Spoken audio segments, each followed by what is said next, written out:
बच्चों थोड़ा सा छुए नहीं, क्योंकि भजन पर बैठना पड़ेगा।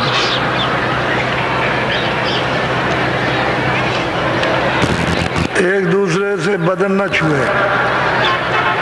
पहले से ही ये जानकारी हर रोज, एक दूसरे को छूना नहीं। भजन पर बैठोगे तो इस पर ध्यान रहना जरूरी है।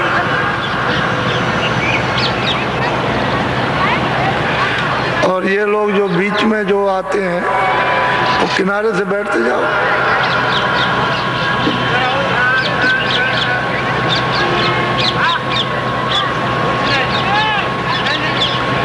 चलो चलो बच्चों, चलो, समय हो गया।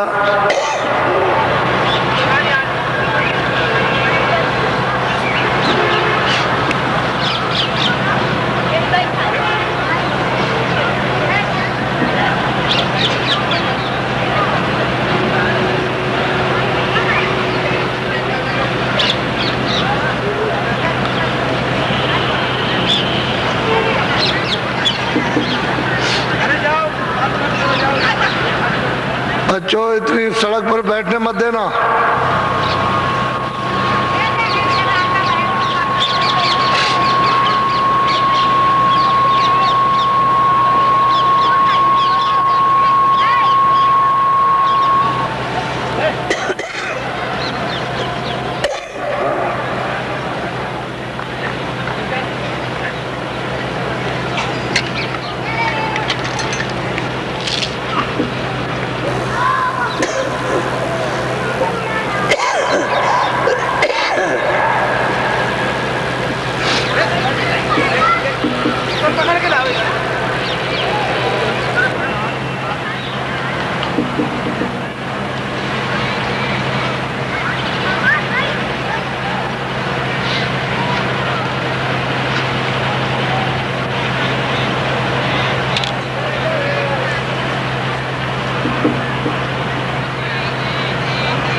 जय गुरुदेव नाम किसका?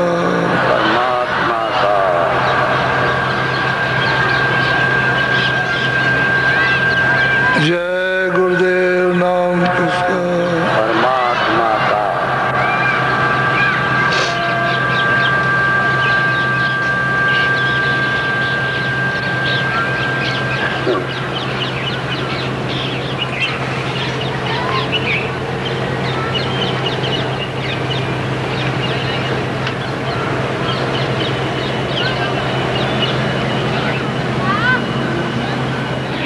ये सबको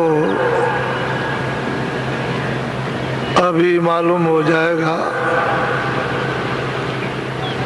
कि आज 27 नवंबर 1995 ये प्रारंभिक दिन है। इसमें आज आने का दिन, तो अनुमान आपको लग जाएगा कि पहले दिन ये मानव संगम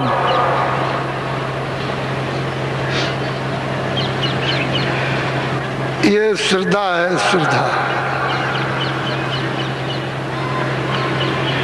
श्रद्धा के धन के सामने और कोई धन नहीं।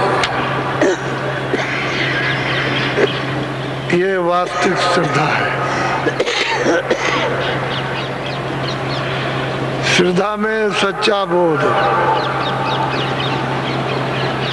बुद्धि का वास्तविक विवेक, श्रद्धा में सत असत की पहचान, भले बुरे कामों की जानकारी। श्रद्धा बड़े सौभाग्य से मानव को परमात्मा के प्रति आती है। तो ये एक छोटा सा श्रद्धा का स्रोत, ये कोई जोर जुल्म से नहीं, श्रद्धा से, ये लालच से नहीं, ये आत्महित के लिए। इस श्रद्धा के स्रोत में ठगी नहीं, बेईमानी और धोखा नहीं होता। वो मालिक जिसका ये राज है, मृतलोक, जिसने ये मनुष्य शरीर दिया है और जीवात्मा को बंद किया, वो ऊपर बैठ के देख रहा है। श्रद्धा के स्रोत में धोखा नहीं, चालाकी चतुराई नहीं। श्रद्धा एक है, ऐसा धन है कि जब ये उमड़ता है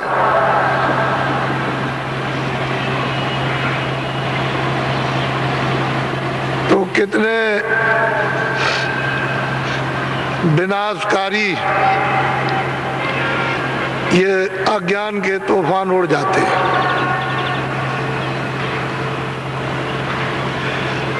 तो इसको जरा साफ मद्देनजर सब लोग अब की बार ध्यान में रखेंगे।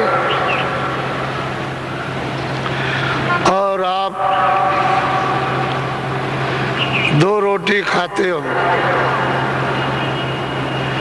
प्राणों की मनुष्य शरीर में रक्षा करते हो, तो बुद्धि तो आपके पास है ही, लेकिन बुद्धि में जो दूषित विकार प्रवेश हो गया मिट्टी की तरह से और दलदल बन गया, तो बुद्धि इतनी कमजोर, दुर्बल, विवेकहीन हो गई कि वो निर्णय नहीं ले पाती। लेकिन श्रद्धा के स्रोत में ये सब धूल उड़ जाएगी। और ये समझना चाहिए कि प्रभु की कृपा, दया, वैसे प्रभु है लेकिन आप नहीं देख सकते। जब वही प्रभु अपनी जीवात्मा को अपने बोध में यहाँ भेज देता है, तो उसके द्वारा कृपा से, दया से, उसके रहम से वो क्या करते हैं कि शुद्ध कर देते हैं, निर्मल, पवित्र, पाक साफ, मन बुद्धि चित्त अंतःकरण जीवात्मा। तब यही जीवात्मा मनुष्य मंदिर में उसी को देखती है, पा लेती है, दर्शन होता है। उसके यहाँ रात्रि नहीं होती। ये सूरज जिसका क्षणिक प्रकाश है, उसको सामने देख रहे हो कि प्रकाश में सूरज दिखाई दे रहा है और सूरज का प्रकाश है। सूरज रोशनी दे रहा है, लेकिन ये छाया है। उस प्रतिबिंब की छाया, सच्चे सूरज की छाया कितने जगह प्रतिबिंब बन गई, इस पर्दे पर, इस पर्दे पर, इस आकाश पर, इस आकाश पर, अनेकों आकाश है, उन पर पर्दा छाया का पड़ा, उस पर पड़ा, फिर उस पर पड़ा, ये सूरज असली नहीं है, ये उसका प्रतिबिंब है। इसी तरह से उसमें कितना प्रकाश होगा, ये तो उसके सामने कुछ भी नहीं है। उसके प्रकाश के सामने कुछ नहीं। जैसे एक दिया लाखों करोड़ों जला दो, उसका क्या मूल्य, ऐसे लाखों करोड़ों अरबों खरबों सूरज पर जितनी घास जमी, इतने बिछ जाए सूरज, तो उसके सामने कुछ नहीं, इतना उसमें प्रकाश है। लेकिन यही जीवात्मा जिसको अधिकार आजादी मिल गई कि तुम पाप भी, पुण्य भी, अच्छा भी, बुरा भी, झूठ भी, सत्य भी, छल भी, कपट भी, बेईमानी भी, ईमानदारी भी, जुल्म भी और अच्छा भी, हिंसा भी और दया भी, जो चाहो सो कर सकते हो। पूरा तुमको उसकी तरफ से अधिकार मिल गया। अब उसी अधिकार का हमने नुकसान कर डाला कि हमने मनुष्य मंदिर में अपनी जीवात्मा के अस्तित्व को, उसी रोशनी को, उसके ज्ञान को, उसकी शक्ति को गर्द में, मिट्टी में मिला के उसका अस्तित्व खत्म कर दिया। ये कर्मों की मिट्टी है, पाप इसी में मिल गई और उसकी शक्ति, उसका ज्ञान, उसका आनंद, उसका प्रेम सब इसमें जज्ब हो गया मिट्टी में, और चेतन जड़ हो गया। वैसे जीवात्मा चेतन थी, अब ये मनुष्य शरीर में आके जड़ हो गई। इतना अंतर, फर्क पाप उन कर्मों का पड़ गया कि अब यही सब बेड़ियां पहन ली, जंजीरें, और इसी से जन्म मरण 84 नरकों में जाना, अंधा, बहरा, लूला, लंगड़ा, गरीब, ये सब कर्मानुसार। राजा रैयत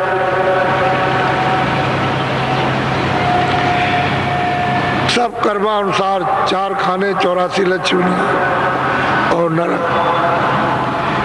इससे हम सब उस प्रभु की सत्ता से, उसके रास्ते से दूर चले गए। अब कोई ये हामी नहीं भरता कि वो ईश्वर है, खुदा है, अल्लाह है, ब्रह्म है, गॉड है। किताबों में तो जो कुछ लिखा लिख दिया, वो तो उनका बोध था और हमारा कोई बोध तो है नहीं। तो अंदाजियन हम खुदा को मानते हैं, हम गॉड को मानते हैं, हम ईश्वर को मानते हैं, हम देवी देवता को मानते हैं। अगर देवी देवता, गॉड और खुदा तुम्हारे सामने मस्जिद मंदिर में खड़ा हो जाए कि देखो तुम झूठ बोलते हो, धोखा देते हो, बेईमानी करते हो, चोरी करते हो, आज से नहीं करोगे, तो तुम कहोगे हम ऐसे खुदा को मानते ही नहीं जो हमको ये चीजें मना करें। मुझे ऐसे ईश्वर को मानने की जरूरत नहीं। और फिर यह है कि मेरा उसने गोपनीय भेद खोल दिया तो मैं इसके बाद कैसे रहूंगा। तो वही ईश्वर अगर आपको आपकी कमजोरी को बता दे कि भाई तुम ये क्या कर रहे हो, तो आप उसके लिए नास्तिक हो जाओगे, झगड़ा खड़ा कर दोगे, दुश्मनी हो जाएगी। तो वो बहुत बचकर, सावधानी के साथ तुम्हारे साथ अखत मेहनत, जबरदस्त परिश्रम करते हैं, तब जाकर के कुछ। तो वो तो सब बैठ के देख रहा है, उससे हमारी कोई चीज छुप नहीं सकती। तो सुबह आपको ये बताया था, एक प्रमाण दिया था कि गोस्वामी तुलसीदास जी महाराज का जन्म राजापुर, जिला बांदा, उत्तर प्रदेश में, विख्यात बुंदेलखंड, जमुना जी के किनारे पर और चित्रकूट से 10 कोस 20 मील की दूरी पर उनका 1589 में जन्म हुआ था। अब उस समय पर मुसलमानी राज था।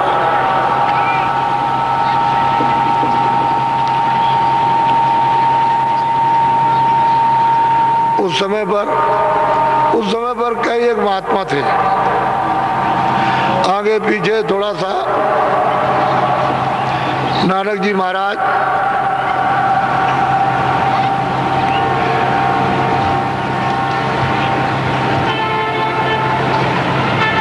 और भी महात्मा थे, रैदास जी,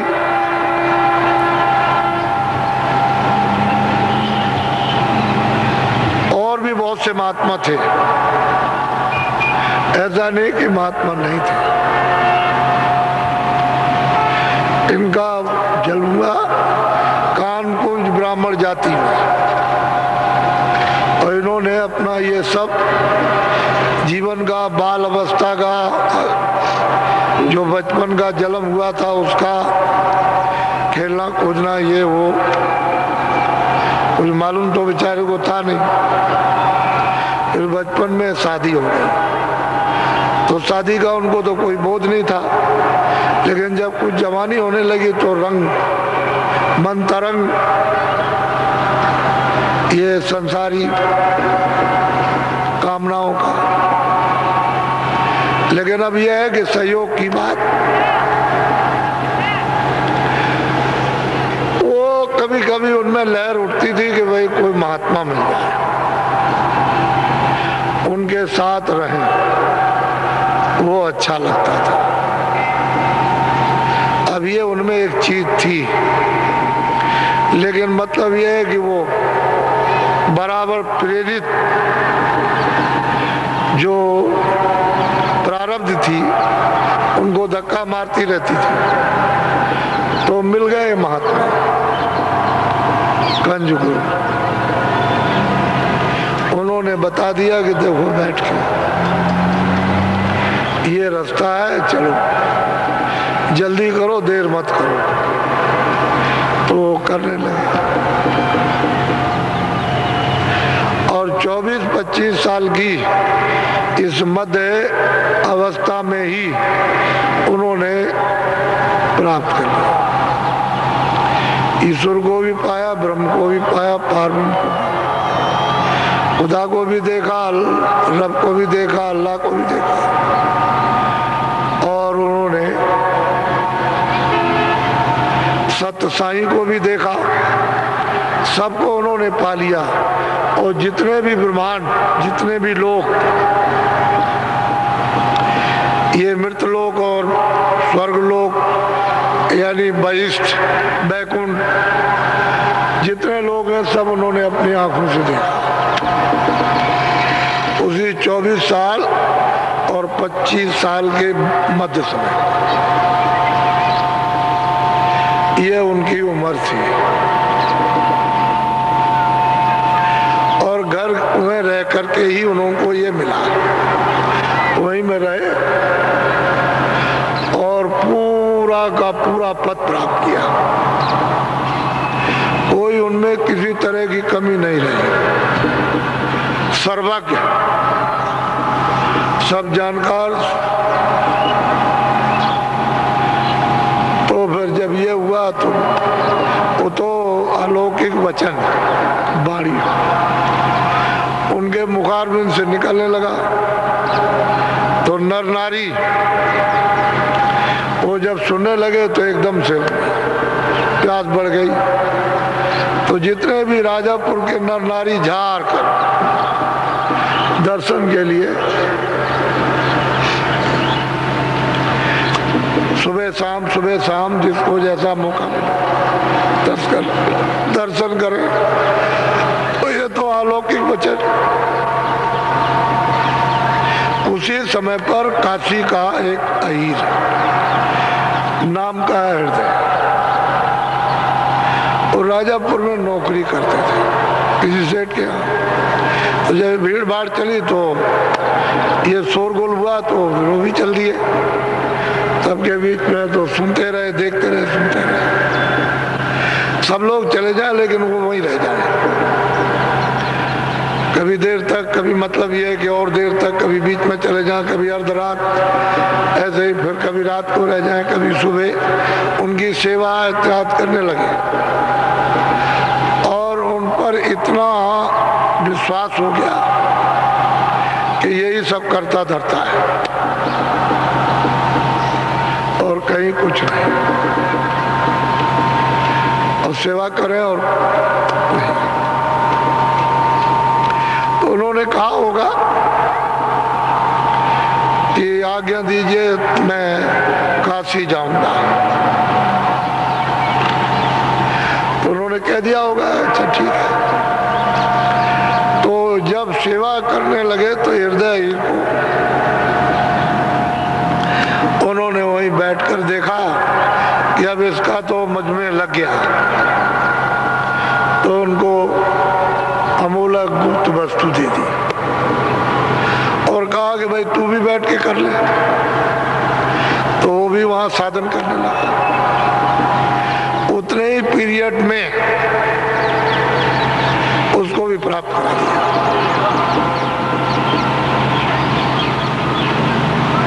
तो उनके बाद तो सर्वशक्ति उनको क्या है। तो जब सर्वांग समर्पण हो गया तो उसको भी, और राजापुर गांव में उसका काम कर दिया। तब वो आज्ञा लेके गया काशी में। तो गोस्वामी जी महाराज इनका उनमें चित्त लग गया अब वो तो मतलब यह है कि जो भक्त होगा तो भक्त भगवान के बस में होते आए, तो सेवक के बस में स्वामी तो जब आज्ञाकारी है तो चित्त लगा ही रहेगा। तो उन्होंने कहा अब यहाँ कुछ नहीं, ये छोड़ो। बस वो मतलब यह है कि वो 25वें साल में, यानी 25 साल की उम्र में राजापुर छोड़ दिया और काशी चले गए। इनका तो काम हो गया था, उसका भी कर दिया। तो पता था उसका, तो उसको सूचना थी, तो जैसे ही सुना उसने भगा और तुरंत भाग करके उसने रातों रात कुटी बनाई उनके लिए, रहने के लिए तैयार कर दिया और ले गया उनको। तो पहले तो जहाँ भी ठहराया होगा, फिर उनको कुटी में रखा, बस वो वहाँ पर रहने लगे और ये उनकी सेवा करने लगे। आते जाते तो गृहस्थी था, उसके तो हृदय के तो बाल बच्चे थे, ये चले गए। यानी 25वें साल ये काशी में चले गए, इतनी छोटी उम्र में और इतना बड़ा काम। तब तो उन्होंने कहा कि प्रकृत पार प्रभुवासी ब्रह्म निरीय विरज अविनाशी ताम होकर कारण नहीं। कहते हैं वहां ये सब कुछ नहीं। तो ये जिस मृतलोक में हम लोग रहते हैं, ये एक कण है, एक जर्रा, इतना छोटा, और वो तो अथाह सागर है। तो इसकी और उसकी तारीफ क्या की जाएगी? ये क्या है उसके सामने? कुछ नहीं। ऐसे बूंद स्थान पर आप यहाँ पर फंसे पड़े और वो अपार अथाह है, उसका कोई पारावार नहीं। लेकिन सबसे बड़ी चीज ये है कि ये मृतलोक में अमोलक मनुष्य शरीर है और जीवात्मा को दरवाजे पर स्वर्ग के और मृतलोक के नाके पर बैठा दिया। ये जीवात्मा को बिल्कुल नाके पर रखा, अगर चाहे तो ऊपर चली जाए और चाहे तो नीचे गिर जाए, चाहे तो 84 चली जाए नरकों में और चाहे तो ऊपर चढ़ जाए। दरवाजे पर उसको बैठा रखा। अब इसका राज, इसका रहस्य महात्मा जानते हैं, क्योंकि आप जब जानते थे तब तो कोई बात नहीं थी, तब तो ठीक था। लेकिन मालिक ने, जो चौथे पद में रहते हैं वो तो कभी आते नहीं, ये उन्होंने सब विस्तार किया। जब अनेकों अनंतों मंडल बना दिए, लोग बना दिए, तो फिर उन्होंने इनको भेजा, ईश्वर को, ब्रह्म को, पार ब्रह्म को, महाकाल पुरुष को, इन सबको, सुरतों को अपने नाम पर, अपने शब्द पर उतारा और जगह जगह इनके ठेके बना दिए। ये सब के सब आए और मतलब यह है कि अपने अपने स्थानों पर उसी मालिक का निरंतर ध्यान करते रहते हैं। अभी करते हैं, पहले भी करते थे। और कितने युगों तक इन्होंने ध्यान उस सत्पुरुष का किया कि उसकी कोई आगिती नहीं। इतने युग, तब वो सत्पुरुष प्रसन्न हुए। जब खुश हो गए, प्रसन्न हो गए, तो हम तुमसे बहुत प्रसन्न है, तुम क्या चाहते हो? तो आखिर ये भी तो उन्हीं के बच्चे थे। तो उन्होंने, अच्छा जो तुम चाहो सो, तुम्हारी तपस्या से, सेवा से हम खुश हैं। तो उन्होंने उन्होंने वरदान मांगा कि जैसा आपका राज है सत्यलोक में वैसे ही दे दिया। तो बगैर सुरतों के, बगैर जीवात्माओं के, रूहों के कोई रचना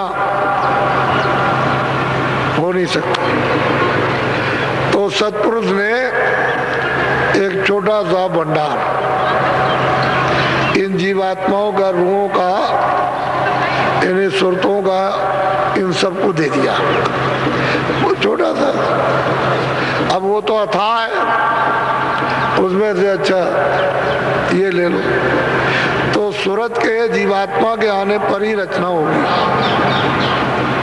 वैसे नहीं हो सकती। अगर सुरते यहाँ न रहे तो रचना यहाँ कुछ नहीं। तो मिट्टी है, आसमान और जमीन क्या करें?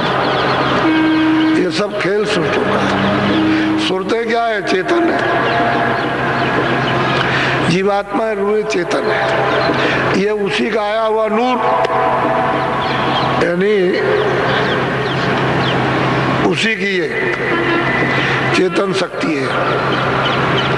तो वो बख्शीश में इन्हीं सेवा के बस होकर के मालिक ने आप सबको, यानी पशु पंछी, कीड़े मकोड़े, जितने भी इन सब जीवात्माओं को इनको दे दिया। तो जब शुरू में जब ले आए थे, मनुष्य शरीर दिया था तो कोई पाप पुण्य तो था नहीं, कोई वेद कतेब थे नहीं, पूजा पाठ थी नहीं। वो तो मसाला मिलाकर उन्होंने माँ के पेट में खोल तैयार किया।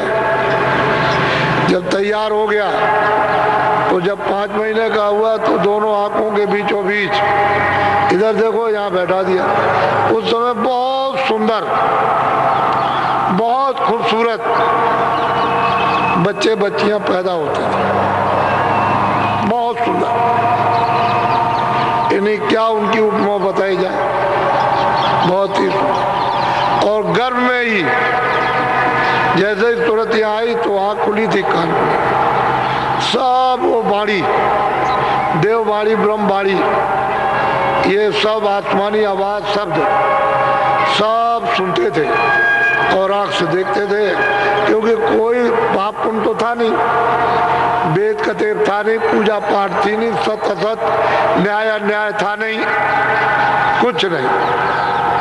उस समय पर मनुष्य शरीर दिया था, जीवात्मा को इस खोल पर यहाँ बैठा दिया तो कोई गंदगी तो थी नहीं, और आँख खुली थी, कान तो ये सब सुनती थी, देखती थी। जैसे ही जन्म हुआ 9 महीने का, बाहर आया तो सतयुग जोगी सब विज्ञान,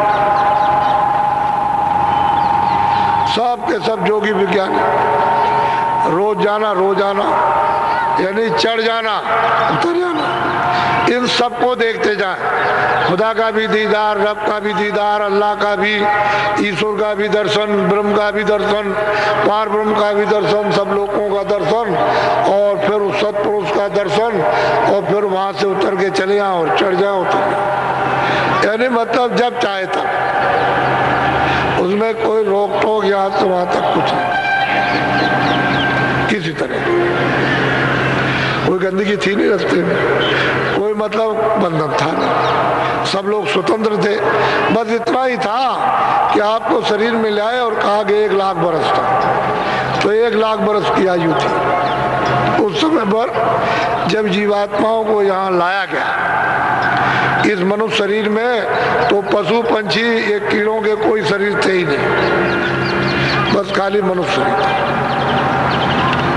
और बस 1 लाख बरस पूरे हुए पर जहाँ से जीवात्माएं जिस सागर से आई थी, बस वापस। तो इन्होंने ये सोचा कि हमने तो इतने दिन तप किया, उसकी आराधना की, बड़ी मुश्किल से खुश हुए, प्रसन्न हुए, और उन्होंने वरदान मांगने को कहा तो हमने मांगा, और ये सब जा रहे, सब जीवात्माएं वापस लौटी जा रहे।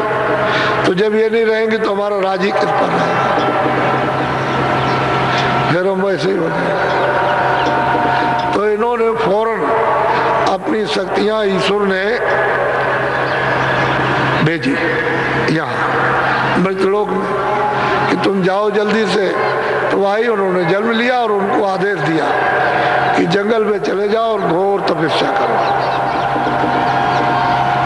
तो चले गए जंगल में, तप करने लगे। तब में भी उन्होंने समाधि अंदर ही लगाई। उस समाधि में तो उन्होंने अपनी वाणी सुनाई, देववाणी, जिसको आकाशवाणी कलमा और आयतें कहते हो, सुनाया कि हम जो बोल रहे हो लिख दो। तो जो बोलते गए वो लिखते गए।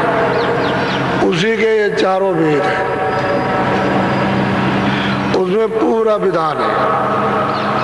80,000 तो कर्म कांड, वो पाप कांड पुण्य कांड, वो 80,000 श्लोक, 16,000 उपासना और 4,000 ज्ञान, 1,00,000 श्लोक है।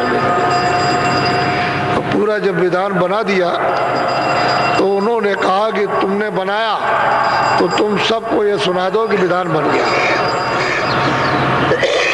और ये सबको अधिकार दिया जाएगा कि जो भी अच्छा बुरा पाप पुण्य करेगा सब अपना अपना सबको भोगना। विधान बन गया, सबको सुना दिया। तिथि तारीख रख दी कि इस तारीख के निकलने के बाद जो भी कोई पाप पुण्य सत असत न्याय करेगा उसको अपने किए हुए कर्म का फल में ब्याज के भोगना।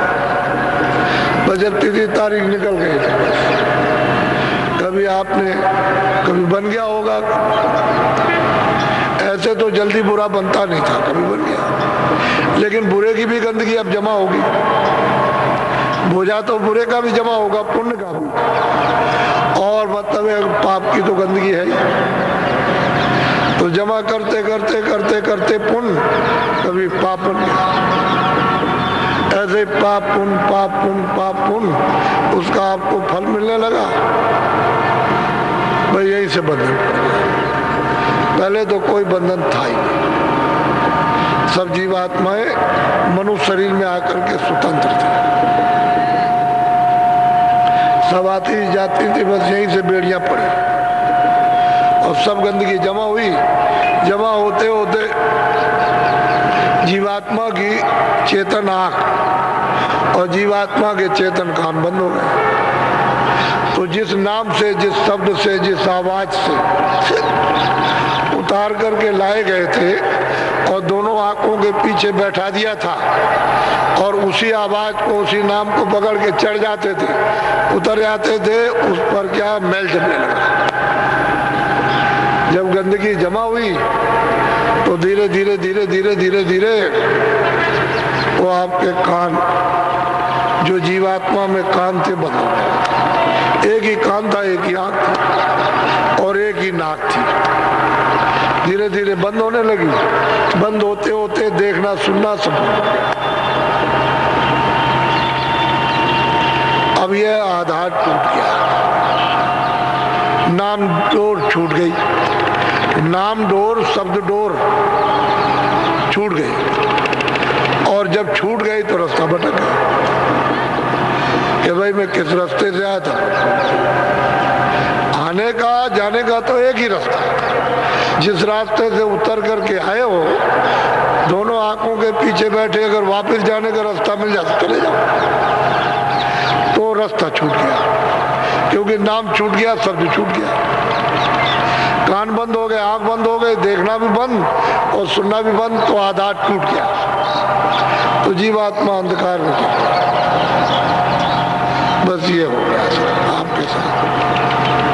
अब कितने युग बीत गए, कितने कल बीत गए, और अभी तक आप अपनी जीवात्मा को मनुष्य मंदिर में जब जब कभी मिला होगा तो नहीं जगा सके, फिर कोई बुरा काम, फिर 84 चला गया नरक में। तो इस जीवात्मा का तो कभी उत्थान उद्धार, कभी छुटकारा निपटारा होगा। कब तक?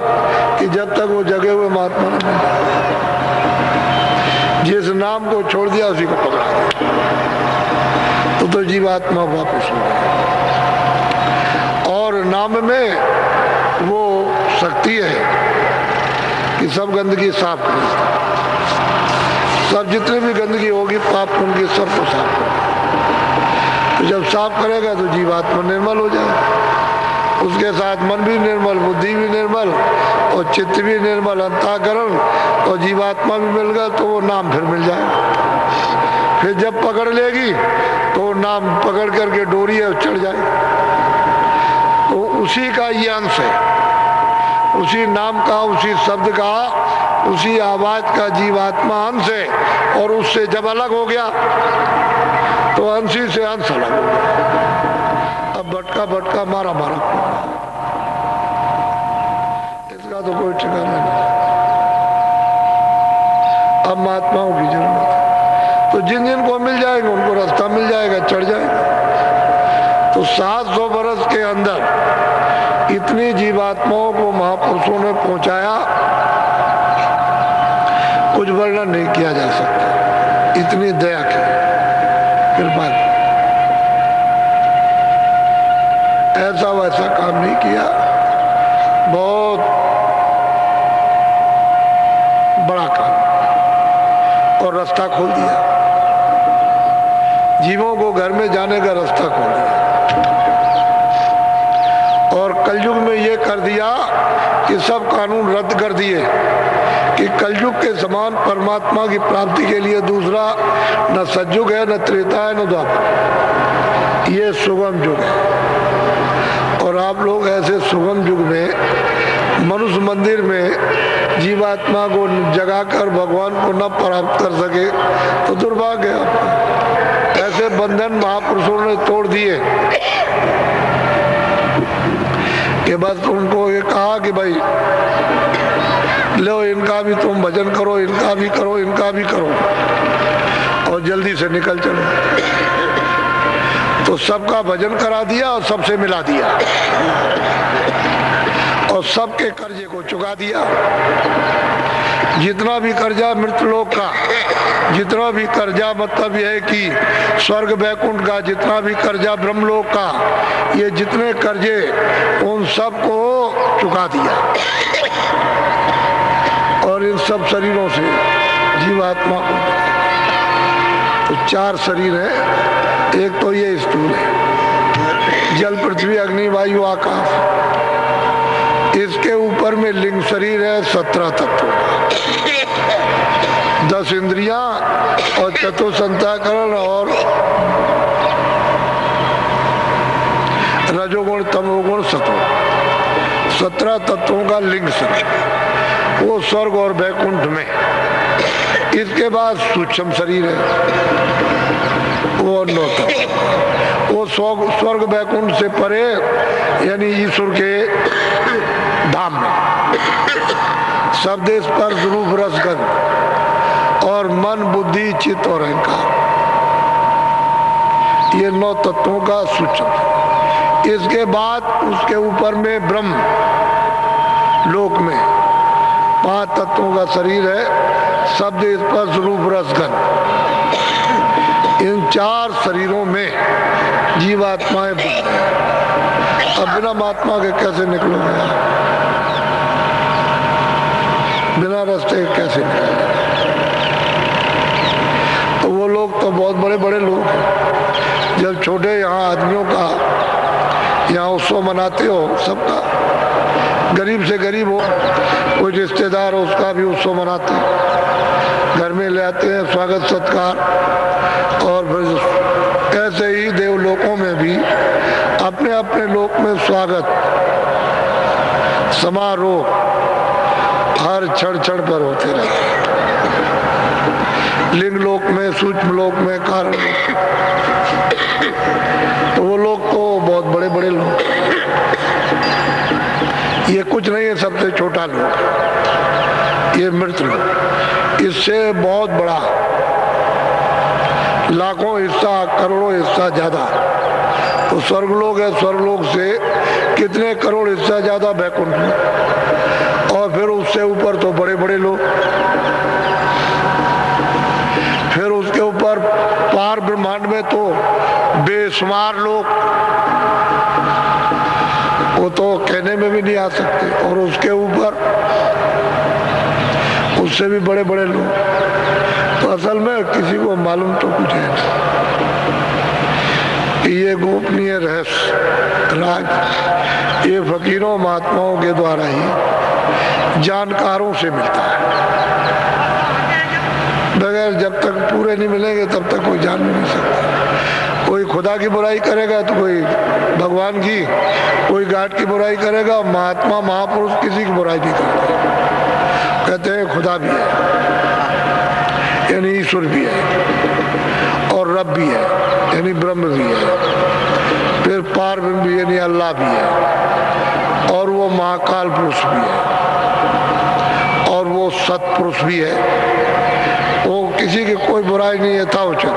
और ब्रह्मा भी है, विष्णु भी है, शिव भी है, और वो शक्ति भी है और माया भी है, और वो मृतलोक है तो स्वर्गलोक भी, वैकुंठ लोक भी, वो सब किसी की बुराई नहीं। जो देखते हैं वो सब, वहाँ कोई बुराई है नहीं। ये बुराई करोगे तो फंस जाओगे। तो न बुराई करते हैं न करने देते, सीधे निकल जाओ। ये नाम डोर है, सीढ़ी है, चढ़ चढ़ो। नाम को पकड़ो, सीढ़ी को, उसको, और धीरे से चढ़ चढ़ो सीढ़ी पर, और चढ़ के नाम जहाज पर सवार होकर उतरो भवसागर पार। और नाम नहीं मिलेगा तो भी जीवात्माएं नहीं उतरेगी। नाम कहते हैं शब्द, शब्द कहते हैं आवाज, उसकी वाणी, जिसको आसमानी या जिसको कलमा या देववाणी ब्रह्मवाणी कहते हैं। आवाज शब्द है, नाम है, उसी से ये सब रचना नीचे ऊपर की बगैर नाम बगैर शब्द के कोई रचना बैठती नहीं।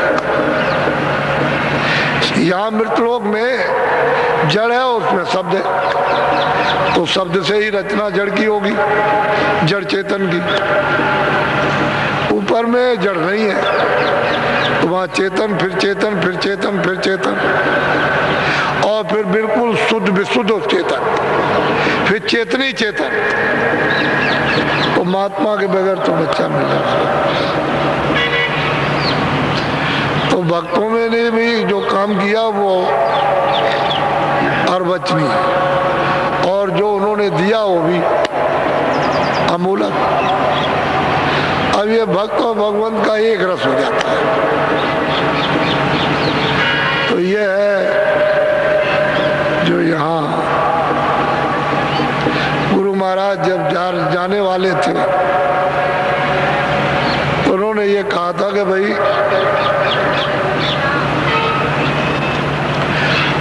हमारा ये चिन्ह बना देना जब हम चले जाएं तो मथुरा में।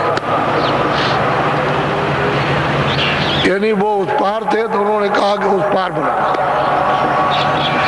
यानी उधर नहीं, इस पार नहीं, मथुरा के उस पार। गांव में रहते थे तो इस पार नहीं, उस पार बना देना। और ये अमूलक वस्तु जो है वो जीवों को बांट देना। मेरी वस्तु को छुपा के मत दे देना, इससे लोगों को लाभ। मेरा समय हो गया, मेरा समय पूरा हो गया तो मैं तो अब चला जाऊंगा। वो साफ इशारा करते थे कि जो कुछ भी पूछना, जांचना, करना, धरना, समझना मेरे सामने कर लो, और मेरा समय अब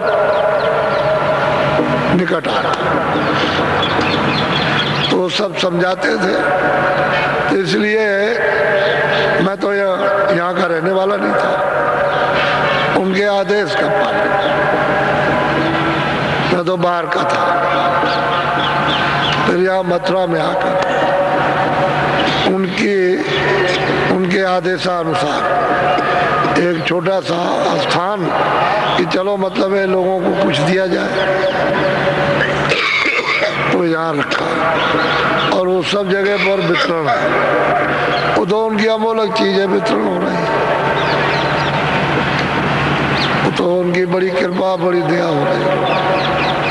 उन्हीं का, उनकी याद में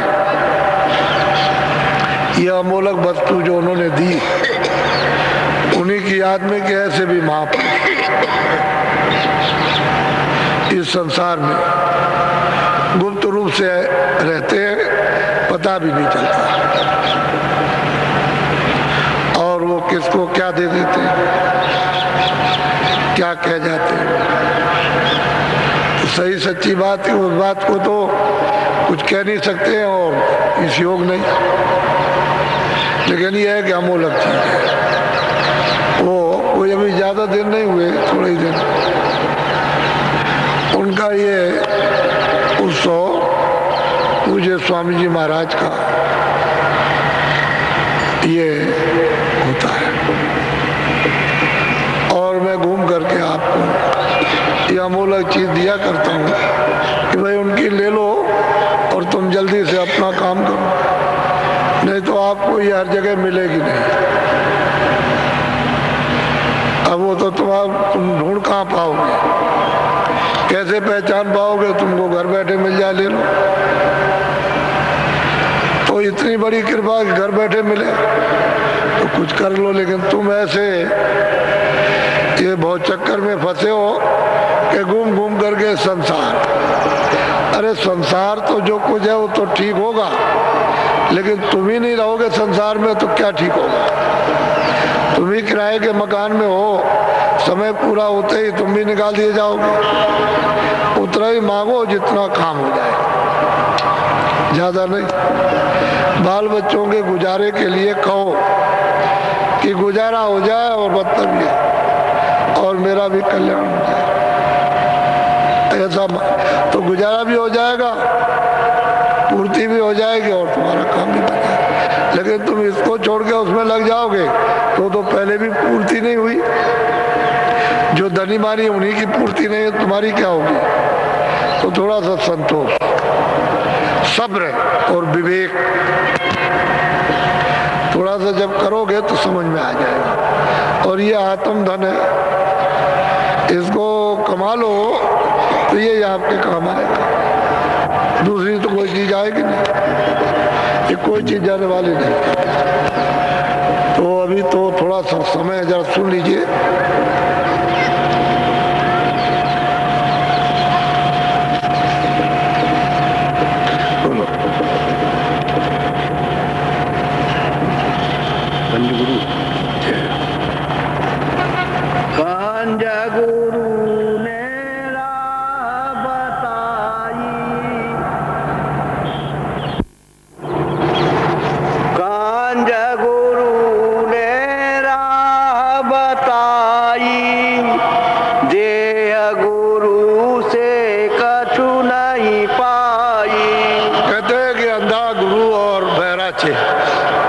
अगर अंधा बहरा गुरु हो तो उससे क्या मिलेगा, वो तो शरीर का है।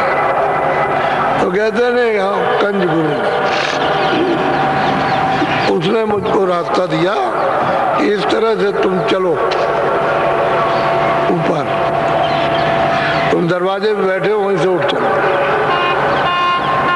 बोलो। अब आगे विधि सुनो विधाना, ताकि विधि कहूँ परमाना। भाई आगे क्या हुआ है, तो मैं राजापुर में रहता था, आगे क्या हुआ उसको जरा मैं विधि विधान के साथ समझा दूं कि लोगों को कोई शंका ना हो, क्योंकि महात्माओं के प्रति बड़ी शंकाएं रहती हैं।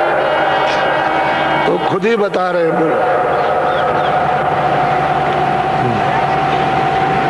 ऐसे कई दिन बीत सिराने, राजापुरी जगत सब जाने। कहते बहुत दिन हो गए राजापुर गांव में, और ऐसे जब समय बीता और ये अमोलक वस्तु मिली तो सब जितने भी राजापुर आस पास के लोग सब जान गए, सब लोग जान गए कि ये विचित्र बालक है, ऐसी ऐसी वाणी का उच्चारण करता जो सुनाई नहीं। तो सब लोगों का धीरे धीरे आकर्षण होने लगा। बोलो। लोग दरस को नित नित आवे, दर्शन भाव सबको उपजावे। कहते लोग दर्शन को आए, जब देखे ये बालक बड़ा सुंदर है वाणी का उच्चारण करता है तो उसमें कशिश है, खिंचाव है, तो भाव उमड़ पड़े, श्रद्धा, जिसको श्रद्धा कहते हैं, तो सब जगह चर्चा शुरू हो गई। तो सब नर नारी साहब दर्शन के लिए दौड़ पड़े। बोलो।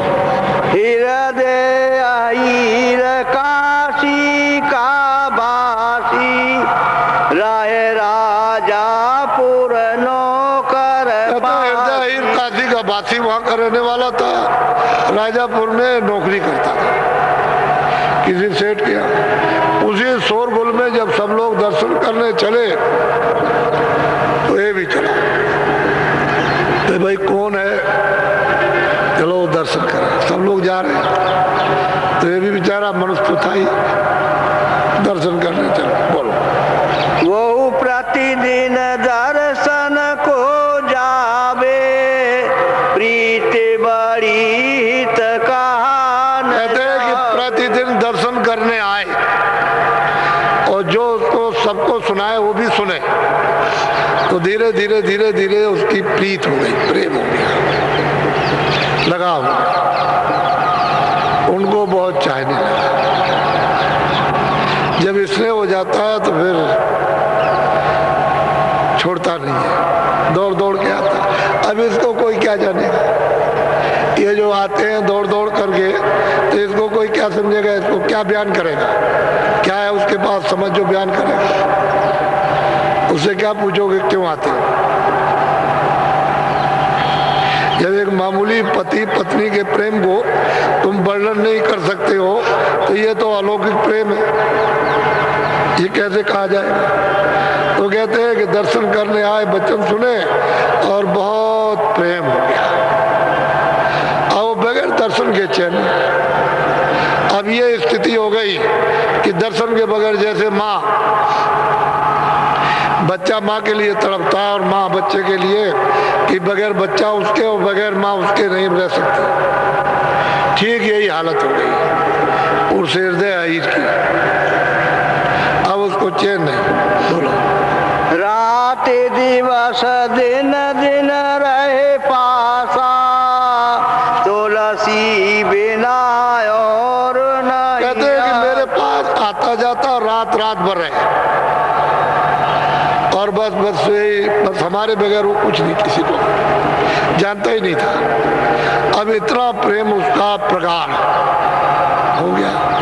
कहते हैं जब उसका इतना प्रेम हो गया, सेवा करने लगा, तो मैंने उसको ये अमोलक वस्तु दे दी, क्योंकि वो तो पूरे हो गए। अब वो अधूरे थोड़े नहीं गए, वो तो पूरे हो गए। और तो जब उन्होंने पूर्ण उस पद को प्राप्त कर लिया, पूरे हो गए, फिर उनमें क्या कमी रही, कुछ नहीं। तो कहते मैंने इसको अगम चीज, अमोलक चीज, अगम अमोलक वस्तु दे दी। बोलो। एक दिवस भाई ऐसी रीति, काशी गए बहु। कहते हैं कि ये तो चला गया वहाँ, इसको तो वस्तु दे दी, इसका तो काम यही हो गया। ये वहाँ गया तो मतलब है कि ये हुआ कि मेरा उचाट हुआ कि मैं उससे मिलूं, उसके पास जाऊं। अब कहते नहीं कि भगवान भक्त के बस में होते आए, ये कोई कहावत गलत थोड़ी है।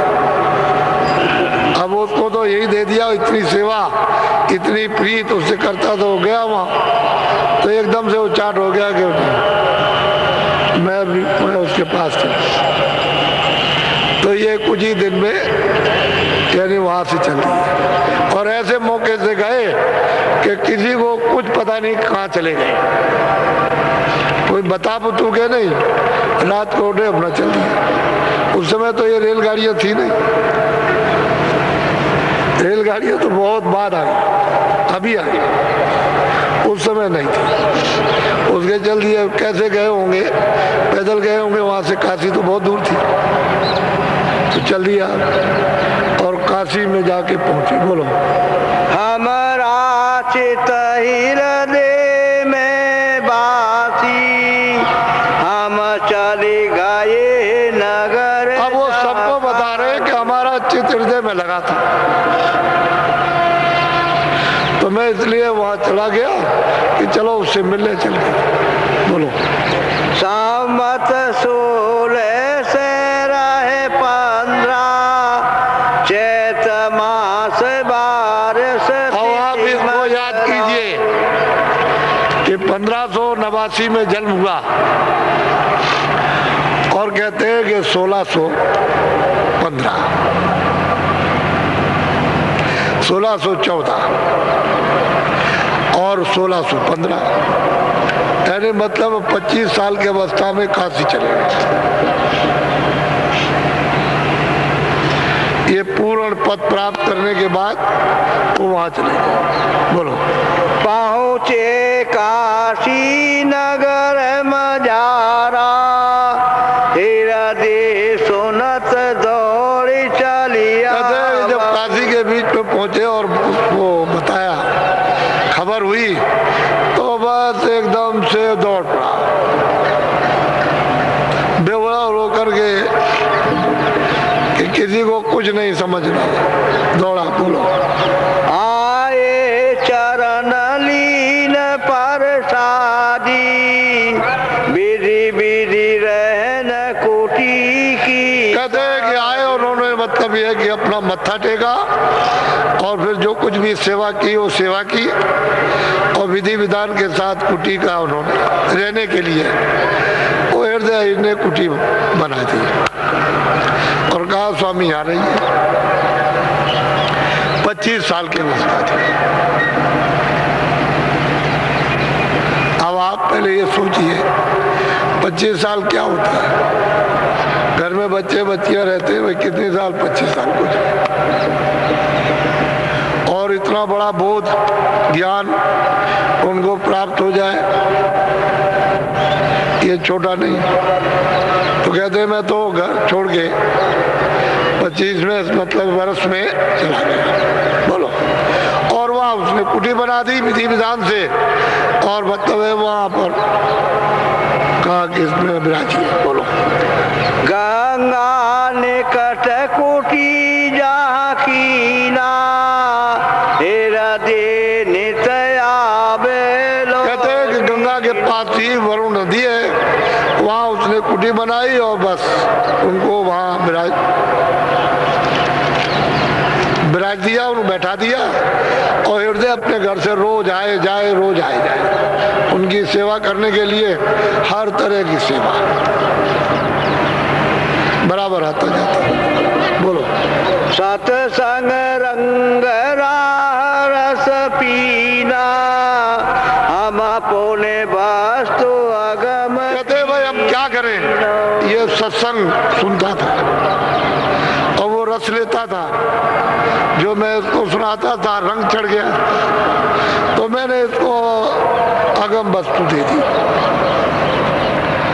वो मतलब ये सब काम 25 साल में हो गया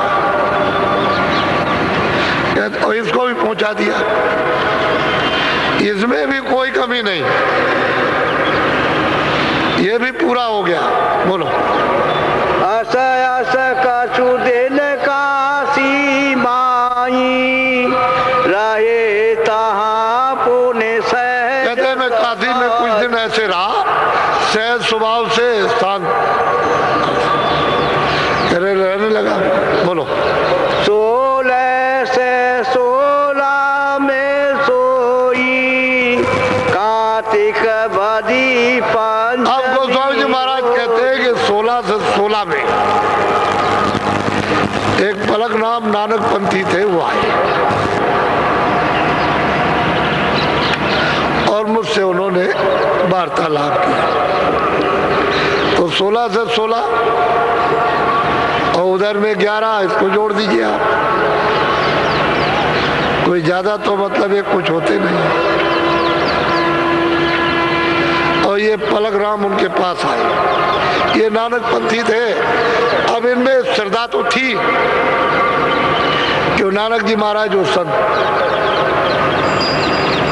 पंथ के रास्ते के थे, तो तो उनके पास आए, अच्छी तरह से उन्होंने वार्तालाप की श्रद्धा के साथ। एकदम से उनका प्रेम उमड़ गया। तो कहते हैं मैंने 16 से 16 में इनको भी अगम की वस्तु दे दी, इनका भी काम बन जाएगा। क्या देर लगती, बोलो। आए पालक राम एक शांति, रहे काशी में नानक। कहते हैं उनको उस समय पर जब वो अपने स्थान पर थे तो लोग उनको कहते थे संत है। लेकिन अब क्या करें, जब गुरु चले जाएं तो काम अगर शिष्य का ना हो तो किसी स्थान पर बैठ करके कोई अपने को संत कैसे संत हो जाएगा। तो कहते हैं जब ये शोर सपाटा मचा तो ये वहां आए और इन्होंने आकर के जो सुनाया वो इनको सुनाया गया, बहुत ध्यान से सुना और इनका भी प्रेम उमड़ गया। तो मैंने इनको भी ये अमूल्य वस्तु दी। बोलो। गोष्ठी भाव विधि उनसे कीना, खुशी भाई मार्ग। कहते हैं वो पलक राम बहुत खुशी हुए और उनको भी ये वस्तु कहते हैं कि गुप्त दे दी और वो चल दिए अपने, फिर आए और जाए हराए जाए। तो एक ही बरस के अंदर इनका भी काम पूरा। वो तो महापुरुषों की लहर होती है, मौज होती है, मर्जी होती है किसी को कुछ करे। ये उनके जीवन प्रारंभिक और वो 91 बरस तक रहे। बोलो तो। घट रामायण ग्रंथ बनावा, ताकि विधि दिवस। कहते हैं शुरू में मैंने घट रामायण एक बनाई जिसमें घट का भेद यानी किस तरह से तुम मालिक को प्राप्त करोगे ये उसमें उन्होंने लिखा। तो जब घट का भेद उन्होंने बताया, घट रामायण उन्होंने बनाई तो कोई बहुत बड़ी उम्र में नहीं बनाई। बोलो। सम्मत 16 से 18 उठी मौज ग्रंथ की। 16 से 18 तो ये ले लीजिए और 11 वो जोड़ दीजिए, कोई ज्यादा समय नहीं होता है। तो उन्होंने मतलब ये को घटनामा पूरी लिख दी और लोगों से कहा कि लोगों को लाभ हो जाएगा इससे। तो उन्होंने कहा कि भाई लोगों को बता दो ये रास्ता है भगवान के पाने का। बोलो। भादो सुदी मंगल एकादशी, आरंभ की जो प्रथम मन बास। बोलो आगे बोलो।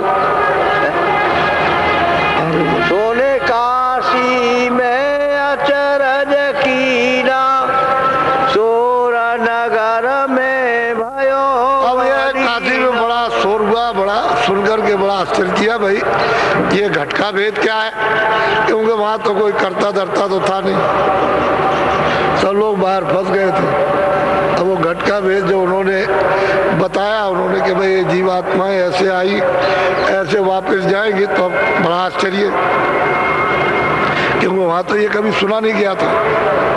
तो बड़ा शोर हुआ काशी में कि भाई एक छोटा सा बालक आया और मतलब ये कि पता नहीं क्या क्या कह रहा। तो चारों तरफ से एक शोर मचा। बोलो। पंडित जगत जैन और तुर्का, भयो भयो मजरा आई काशी पूर्वा। कहते हैं कि भाई तमाम कहते हैं मुसलमान, तमाम पंडित, तमाम ये सब वो मिलकर कहते हैं भाई क्या है ये, क्या चीज है, क्या है। तो बड़ा मतलब है झगड़ा झंझट और बड़ी वार्तालाप ये वो सब। तो उन्होंने देखा अरे भाई झगड़ा क्यों करते बैठा, क्या है, बेकार है, ये लोग समझ तो सकेंगे नहीं। तो उन्होंने फौरन उसको गुप्त कर दिया, गुप्त कर दिया। कौन इसको मतलब ये झगड़े झंझट छुपा दिया। गुप्त कहते हैं छुपा दिया। बोलो।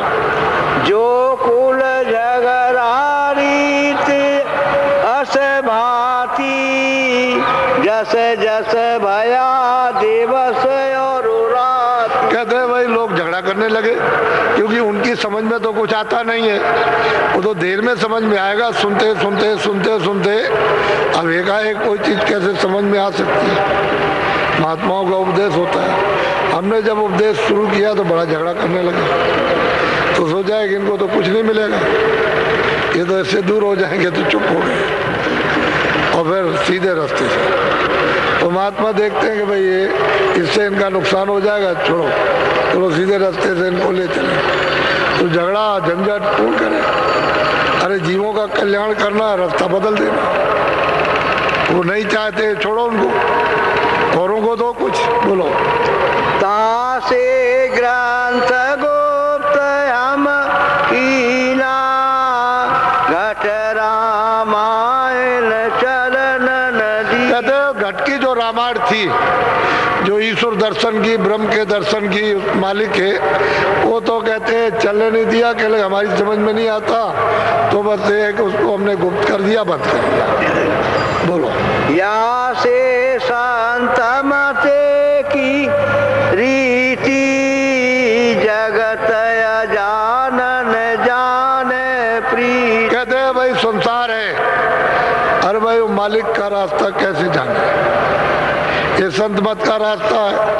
जगत जो है वो अज्ञान है, इसमें फंसा पड़ा हुआ है, उसकी समझ में क्या आएगा? कुछ नहीं आएगा। इसलिए हमने उसको बंद कर दिया, छुपा दिया। बोलो। संबत 1631 रामचरित कीन पदई। बस कहते हैं कि मैंने वो भी घटका ही लिखा, लेकिन मैंने सिर्फ नाम लेकर कि अंदर में रावण कौन है और राम कौन है और लंका कौन सी है, ये सब अंदर में वर्णन सब अंदर का किया उन्होंने। लेकिन वो ऐसा मेल कि भाई बाहर रावण, ये राम, ये सब कुछ, ये राक्षस, ये निशाचर, ये देवता, ये है, सब अंदर का रामायण में वर्णन किया। और 31 में संबत यानी 42 वर्ष की आयु में रामायण को उन्होंने लिख दिया। ये रामचरितमानस 42 साल के, ये भी गुप्त भी उन्होंने घट की रामायण, और ये सब उन्हीं की है। और बिना पत्रिका में तो रोना ही रोना। ये सब जीव क्या समझेंगे, उनकी समझ में क्या आ सकता है? छुपा लिया। 42 साल में उन्होंने रामायण को लिख दिया, और 42 लिख दिया तो बहुत, इसको सोचिए, समझिए। बोलो। जग में झगड़ा जाना भाई, रामन राम चरित्र बनाई। कहते जग में झगड़ा था, तो हमने सोचा कि चलो इसी से लाभ हो जाए, तो हमने राम और राम का मतलब यह है कि उसका चरित्र वर्णन कर दिया। चलो इसी से फायदा हो लोगों को। बोलो। पंडित भेख जगत सब झारी, रामायण सुन के। कहते हैं कि जब रामायण को लिख दिया तो पंडित भेख सब, यानी इतना झाड़ करके सब खुशी सुखी, मतलब प्रसन्न हुए कि जिसका कोई मतलब, बहुत प्रसन्न, बहुत। बोलो। अंधा अंधे विधि समझावा, घट रामायण गुप्त करा। यहाँ पर कहते हैं कि अंधों ने अंधों को सुनाया, तो बताओ उनको क्या पल्ले पड़ेगा? अंधा हो तो रास्ता कैसे अंधा बताएगा? तो अंधों ने अंधों को सुनाया, और उस रामायण को जो सुना उन्होंने सुनाया, हमसे कभी भी नहीं पूछा, क्योंकि 42 साल की उम्र में मैंने बना दिया और 91 तक मैं यहाँ रहा, मुझसे पूछने कोई नहीं आया। इसमें क्या लिखा है, इसका मतलब क्या है, इसका क्या सुनाते ये हो। अरे भाई गोस्वामी जी महाराज से पूछना चाहिए था कि भाई ये क्या है, ये क्या है, ये क्या, कुछ वो गए नहीं उनके पास, कोई पूछा, वो सुखी हो गए, खुश हो गए, और बस मतलब ये है कि अंधों ने अंधों को सुनाया प्रचार, पता ही नहीं कि राम कहाँ है, उनको मालूम नहीं कि साकेत लोक कहाँ है, गोलोक कहाँ है, ब्रह्मलोक कहाँ है, कुछ पता ही नहीं चलता। अरे भाई पूछ लेते हैं उनसे, तो कोई पूछने ही नहीं गया, अंधों ने अंधों को सुनाया। सही सच्ची बात तो ये है कि जीव बेचारा क्या करे, इस उलझन में फंस गया। तो जो महात्मा सत्य है वो सत्य ही है, वो किसी तरह से भी जीवों को लाभ होना चाहिए। ऐसे नहीं समझो तो ऐसे समझो, ऐसे नहीं समझो ऐसे समझो तो लाभ पहुंचाते, वो तो नुकसान कभी किसी का करते नहीं, किसी महात्मा ने नुकसान नहीं किया। तो असली चीज ये है, इनके पास तो बहुत आएंगे, मुसलमान भी आएंगे, हिंदू भी आएंगे, ब्राह्मण भी आएंगे, बड़े बड़े विद्वान पंडित आएंगे और इनसे वार्तालाप करेंगे, वो प्रेम होगा, उनको भी अगम वस्तु जो झगड़ा करते थे उनको देंगे और उनको भी पार करेंगे। तो महात्मा तो भला करते ही, लोग नहीं समझते। इसलिए आप लोग महात्माओं के संबंध में कुछ नहीं जानते हो, और वो लकीर के फकीर क्या करके गए, क्या देके गए, क्या कह गए, क्या बता गए, हो तो अपने को कुछ नहीं। सही बात यह है कि हम भी वैसे ही थे, अगर महात्मा न मिलते तो अपने को क्या पता था, क्या उसका बोध था, क्या ज्ञान था, कुछ नहीं, कुछ भी नहीं था। लेकिन महात्मा जब मिल गए तो उन्होंने सब कुछ गड़गड़ा करके बना लिया, तो महात्मा ही सब बनाते। तो ये मनुष्य मंदिर है, थोड़े दिन के लिए आपको मिला है, किराए पर आपका ये मकान है, और अभी देखते देखते मकान मालिक ये मकान ले लेगा, जीवात्मा को निकाल बाहर करेगा। आपको चाहिए कि आप मकान लेने के पहले कुछ जीवात्मा के लिए कर लो, यही तुम्हारा सौभाग्य। कुछ कर लोगे वही तुम्हारे काम आएगा, बाकी कुछ नहीं। बाकी सब जितना भी अरब खरब जो कुछ भी है सभी, और ये पड़ा किराए का मकान है, ये तो जड़ हो जाएगा, ये तो खोल है, इसमें से चेतन निकाल दिया, जड़ रह गया। क्या करोगे, झाड़ मास को उठा के जला दो, फेंक दो, बस। पशु पंछी का आप फेंक दीजिए, गाड़ दीजिए, इसी तरह से मनुष्य का फेंक दो, गाड़ दो, पानी में डाल दो, डुबा दो, और क्या कर सकते हैं, किस काम आएगा। तो ऐसा अनमोल मनुष्य शरीर, और जीवात्मा के लिए कुछ भी धन ना कमा सके तो व्यर्थ जीवन चला गया, फिर मानव शरीर नहीं मिलता। मैंने तो एक बात इसलिए आपको कही कि उन्होंने कहा मैंने भी पाया, तो दूसरा कहता है मैंने भी पाया, फिर वो कहेगा मैंने भी प्राप्त किया। तो मुसलमान आएंगे कि आप ही मुर्शिद हो, आप ही खुदा हो, और आप ही रब हो, सब कुछ आप हो, और मतलब ये कि मैंने भी उसको देखा। तो महात्मा तो कोई हो तो रूहों पर जीवात्मा में दया करते, तो सबने हामी भरी कि मैंने पाया, मैंने देखा, मैं वहां गया। तो रास्ता उसका है तभी तो जाएगा, आएगा, रास्ता नहीं रहेगा तो कैसे होगा। तो आप लोग, मैं अभी नामदान दूंगा, आप लोग शाकाहारी रहो। आज के 50 साल पहले 95% लोग शाकाहारी थे, तो शाकाहारी रहो, अशुद्ध आहार नहीं, शुद्ध आहार। दूसरा यह है कि ऐसी कोई चीज सेवन मत करो जो बुद्धि नाशक हो, बीड़ी है, तंबाकू है, हुक्का पियो, लेकिन बुद्धि अगर पागल हो जाए उस चीज को तो घर में पत्नी भी कबूल नहीं करती है, समाज समाज भी आपको ये नहीं मानता कि अच्छी चीज। जब पागल हो जाओगे तो पहचान खत्म हो जाएगी। तो सिवाय गाली गलौज के और क्या करोगे? तो दो चीजों का ध्यान रखो, एक तो सहकार, दूसरा यह है कि कोई चीज ऐसी सेवन मत करो बुद्धि पागल हो जाए। बीड़ी तंबाकू औकात, ये दो चीजें वर्जित, मना। जितने अनाज है, सब्जी है, दूध है, घी है, फल है, ये आप दिन में 100 बार खाओ। अच्छे से अच्छे कपड़े पहनो और अच्छे से अच्छे मकान में या झोपड़ी में रहो, मना कौन करता? और खेती करो, दुकान करो, दफ्तर का काम करो, घर गृहस्थी में रहो। ये भी नहीं कहते हैं कि भाई छोड़ दीजिए आप घर में रहो, लेकिन 23 घंटे तो शरीर के लिए, अपने परिवार के लिए काम करो शारीरिक, और 1 घंटा समय बचाओ वो अपनी जीवात्मा के लिए। आप जीवात्मा का, उसकी रक्षा का साधन भजन करो, जो जीवात्मा का धन प्राप्त हो जाए। ये शरीर के काम आएगा, शरीर का धन, और वो जो आत्म धन है, वो जो भजन करोगे वो जीवात्मा का धन है, वो जीवात्मा के काम आएगा, तो वो उसकी रक्षा करेगा। और ये क्या करेंगे? इसके काम आएंगे। खाना है, कपड़े है, दवा है,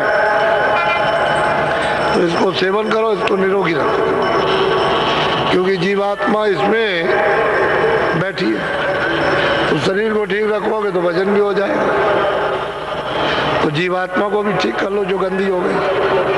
मोटी मोटी बात है, सबकी समझ, इसमें इधर उधर का कुछ नहीं। दृष्टांत जितने चाहिए लाखों, वो हम महात्माओं के दे देंगे, उन्होंने कहा हमने पाया। ये तो आप नहीं कह सकते हो कि किसी ने नहीं कहा, हम तमाम प्रमाण दे देंगे आप, 1-2 नहीं, हमने पाया। वो कहेगा हमने, फिर वो महात्मा तो महात्मा ही, सेवक भी पाएगा कि मुझको भी इनसे मिल गया। इसलिए आप प्रमाण होता है, विश्वास हो जाएगा कि जो ये रास्ता बताया वो सही, इसी रास्ते से सबने पाया तो हमको भी मिल जाएगा। प्रमाण जो है शंका बैठा देता है, शंका नहीं होने देता, बस इसलिए महात्माओं का प्रमाण दे दिया जाता है कि भाई ये मत कहो कि भाई कहाँ लिखा है या किसने किया, किसने पाया, किसने देखा, कौन चढ़ के गया। तो मतलब इसी कलयुग में मैं तो कोई बात ऐसी नहीं करता, 700 बरस के अंदर की बात करता हूँ कि बहुत महात्मा है, उन्होंने प्राप्त किया, तुम भी कर सकते हो। तो अभी आपको नामदान मिल जाएगा। 1 घंटा समय अपना बचाओ, 15 मिनट, कभी सुबह, कभी शाम को, कभी दिन में, तो सब समय मिला के 1 घंटा जोड़ लो। इतने मिनट सुबह, इतने शाम को, इतने दोपहर में, और इतने मतलब है अर्ध रात को, सब 1 घंटा बना लीजिए आप, और 23 घंटे अपने काम करो। इसमें भी कोई शंका नहीं। तो 1 घंटा अगर नहीं करोगे तो जीवात्मा का कल्याण कैसे छुटकारा पाएगा? 1 घंटा तो लाजमी है, करना ही पड़ेगा, उसके बगैर किए हुए नहीं काम पड़ेगा। और वो भी आपको सहूलियत हो जाएगी कि निमित्त मात्र, कोई उसमें मुश्किल नहीं होगी, बहुत साधारण सरल सहज कर दिया जाएगा। और उस पर भी नहीं कर सकते हो तो फिर क्या किया? तो अभी मैं नामदान आपको दिए देता हूँ, क्योंकि मैंने कह रखा है कि शाम को दूंगा, तो आप लोग ले लो और इसको जरा हजम करना, छुपा के रखो। इसमें नशा चढ़ता है, मस्ती आती है। तो बाबा जी की बात हमेशा याद रखना कि जो कुछ भी धन है छुपाया जाता है, जितना ही छुपा के रखोगे उतनी जल्दी प्रकट हो जाएगा। और तुमने अगर कहीं कह दिया तो वो लूट जाएगा, तो मालिक नाराज हो जाएगा तो तुम्हारा बंद हो जाएगा, कुछ नहीं, फिर वैसे ही रह जाओ। तो धन कमाओ तो आत्मिक धन है, ईश्वरीय धन है आत्मा, छुपा के जमा करके रखो। तो अमूलक चीज ले लीजिए सद्भाव से और इज्जत के साथ। सम्मान से लो और मतलब है सद्भाव। तो जो मैं अभी आपको भगवान का नाम बोलूँगा, सब लोग एक साथ एक आवाज में बोलना, कोई आगे पीछे नहीं बोलेगा, सबकी आवाज एक साथ निकलेगी। पहले मैं बोलूँगा, उसके बाद आप जो नाम मैं बोलता जाऊँ बोलते जाना, और जब मैं चुप हो जाऊँगा तो आप चुप हो जाना। बोलो जय